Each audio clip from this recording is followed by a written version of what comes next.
ম্যাচের ৭২ মিনিটে তখন টান টান উত্তেজনা, ঠিক তখনই ফুটবল বিশ্ব সাক্ষী হলো ইতিহাসের অন্যতম নাটকীয় এক মুহূর্তের, যা ম্যাচ হারের অন্যতম টার্নিং পয়েন্ট বলছে প্রতিপক্ষরা। যদিও ঠিক কোন আইনে ভিএআর এমন সিদ্ধান্ত নিল তা নিয়ে তোলপাড়। কি আছে ফিফার সেই নতুন নিয়মে?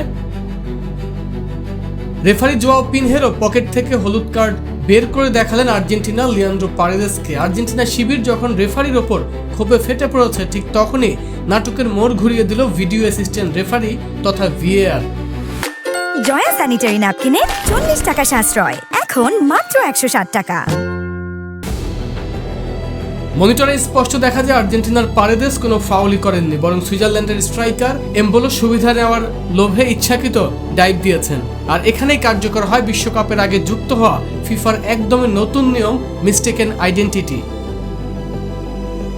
কিংবদন্তি রেফারি পিয়ের লুইজি কলিনার বিশেষ অনুরোধে তৈরি এই নিয়মের মূল কথাই হলো, রেফারি ভুল খেলোয়াড়কে কার্ড দিলে ভিএআর দেখে সিদ্ধান্ত বদলে আসল দোষীকে শনাক্ত করা। ব্যাস, মনিটর থেকে ফিরে রেফারি পারেদেসের কার্ড বাতিল করেন এবং উল্টো ডাইভিং এর অপরাধে এমবোলোকে দ্বিতীয় হলুদ কার্ড তথা লাল কার্ড দেখিয়ে মাঠ থেকে বের করে দেন। মাত্র 5 মিনিট আগে ম্যাচের সমতা ফিরিয়ে উল্লাসে মাতা 29 বছর বয়সী এমবোলো ফিফার এই নিয়মের গ্যারাকলে পড়েই মাঠে কান্নায় ভেঙে পড়েন। ভুল করে যদি রেফারি প্রথমে পারেদেসকে কার্ড না দেখাতেন, তবে হয়তো এমবোলোর বিরুদ্ধে এই নিয়ম কার্যকরী হতো না।